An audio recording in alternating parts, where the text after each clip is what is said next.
The pandemic has been a setback for all students, but it's been especially disruptive for those faced with a long time out in school sports programs. For the past several years, many of those students have also been using sports as a step toward greater opportunity, thanks to help from the Scholar Athletes Program. To tell us what's happening with the students is the program's interim executive director, Cara Gould. Thank you very much for being with us, Cara. Thank you, Chris. It's a pleasure. Thanks for having me. I want to start with this week's good news. It's graduation time. Students would normally be looking forward to maybe continuing their education, and you awarded a couple of scholarships. So what was that like? Yes, we are so fortunate to have some wonderful partnerships with colleges and universities in the area who are willing to offer these scholarships to our kids.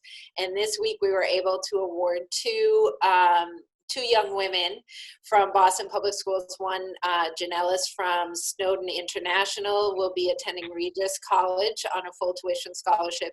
And the second one, Ainsley from English High School, will be attending Curry College on a full tuition scholarship. And so we had a really special day for them. We did a Zoom call where they were surprised. They thought they were coming on for an interview, a final interview. And instead we said, surprise, you're getting this award and you've received this scholarship, and their friends and families and representatives from both their high school and their future colleges were on the call.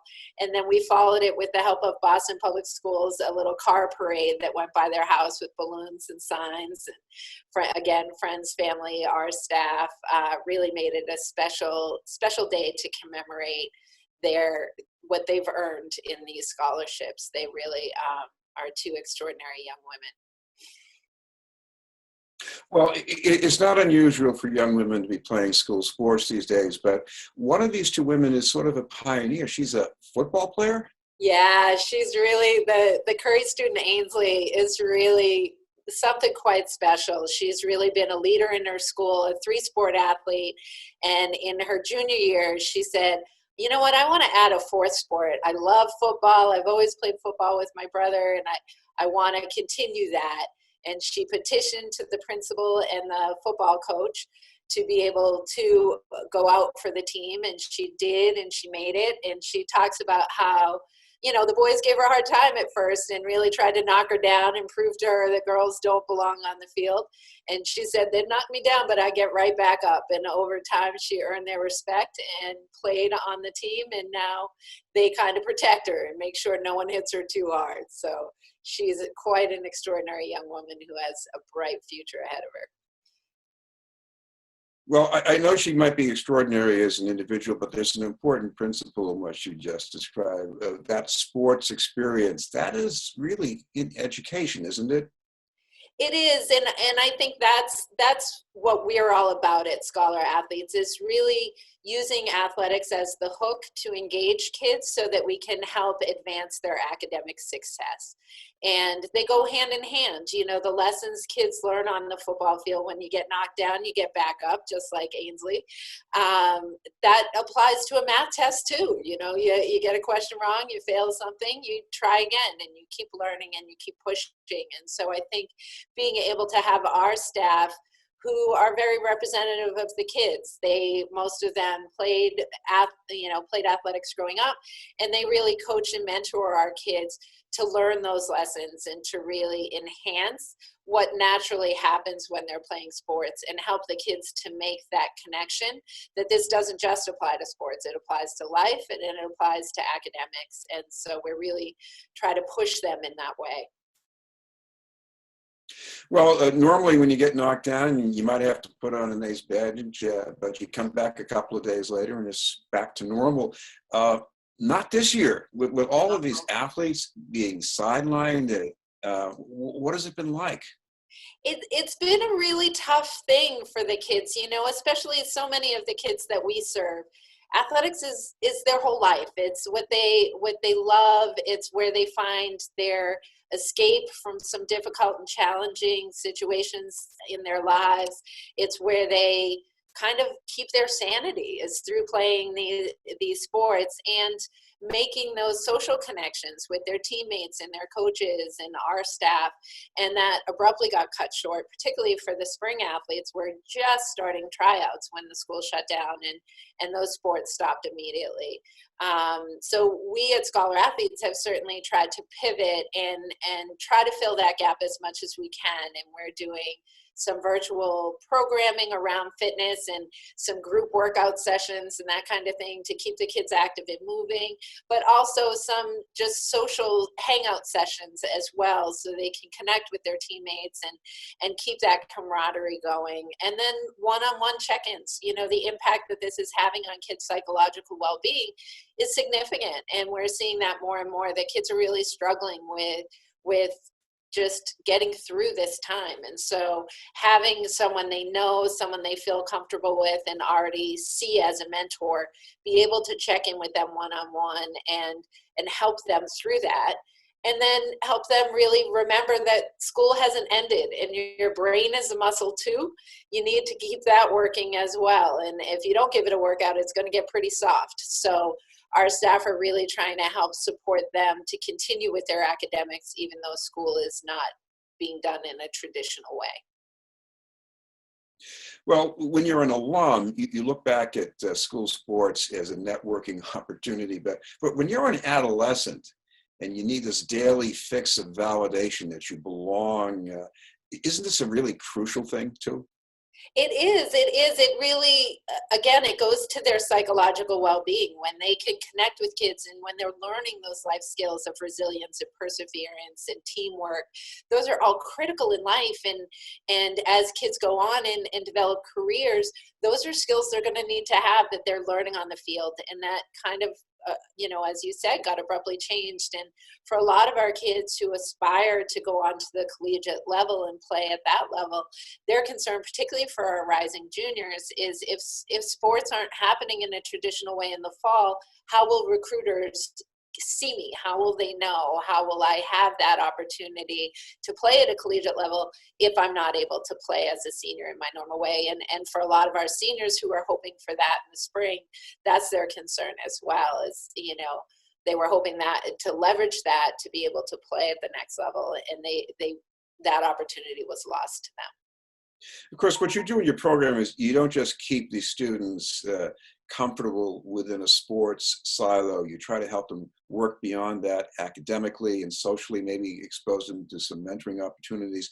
This is what you do in the zone, isn't it? Yes, yeah. In normal times, of course. Yep. For those that may not know, we have dedicated space in the high schools that we partner with in Boston, Springfield, and Everett. So we have full-time staff that work in these zones, as we call them, in this dedicated space. And our push is really through academic achievement. And we use the athletics as a hook. And we certainly support the kids' athletics, but we want to also keep them moving in the right direction academically. And part of what we were created around was that there was a significant number of kids in the Boston high schools 11 years ago when we were created that were failing off their teams and that were not being successful and not meeting that threshold of eligibility. And so part of what Scholar Athletes founding was to address was that problem and to help kids stay academically sound so that they could play at this collegiate or at the high school level. And so we've done tutoring and mentoring and academic support. And sometimes that means helping kids figure out their behavior so they can survive in the classroom and be successful behaviorally. In some cases, it's really math tutoring or science tutoring. And in other cases, it's getting them organized and helping them to focus. And, we've certainly seen a number of kids that have some learning disabilities that maybe weren't diagnosed, and we can kind of help them figure that out and get the support that they need in order to be successful academically. It sounds like this is also a source of individualized attention, an adult who can listen to a young person say things that they're not going to say to their friends or their parents. Isn't that what's going on too? For sure.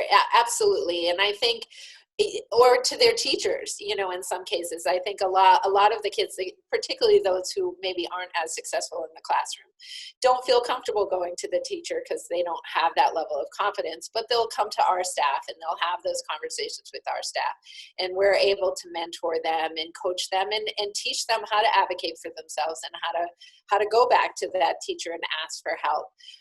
So we do serve that critical role of a near peer mentor with our staff, which really has an impact on the kids and is continuing to do so. You know, when we had to pivot and go virtual, the outreach to the kids was critical in not just connecting with them and checking on their well-being, but letting them know school is actually happening and they're taking attendance, and you better be checking in with your teachers or you're going to fall further and further behind.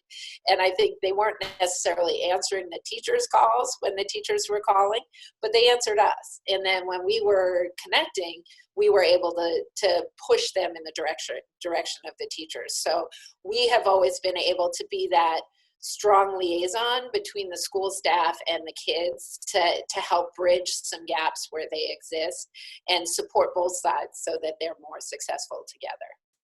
Well, that depended on closeness in normal times. Is there any way you can continue this remotely in these abnormal times? Sure, we're absolutely doing that. So the schools that we're partnering with, we're still connecting with kids and doing one-on-one sessions with them throughout the week. Sometimes that, you know, the focus is trying to really make sure they're staying on top of their academics, but we're also having to manage the social emotional stuff that comes up and the collateral consequences that COVID-19 is having on our kids of food insecurity and, you know, parents who have lost jobs and the impact financially that that's having on the families. Some of our kids are working in essential roles at grocery stores and nursing homes and places like that. So they're trying to figure out and balance their time and get through their lives so that they can continue to engage in school and life and be successful through this. So our staff are doing that support one-on-one virtually, also doing some group sessions. We have 3 core program areas that we focused on in the zone: academic, coaching and mentoring, health and wellness, and college and career readiness. And we're still focusing on those 3 areas. For the juniors and seniors, we're really trying to push a lot of what's next. And actually today we have an info session with Regis at admissions people and a number of our young people in a virtual college tour and question and answer session. So we're still trying to keep the juniors focused on what's next in terms of colleges and helping them to decipher that process. And for our seniors, they're now trying to figure out college and what's next for them with all this uncertainty. And so we're supporting those efforts with those kids as well.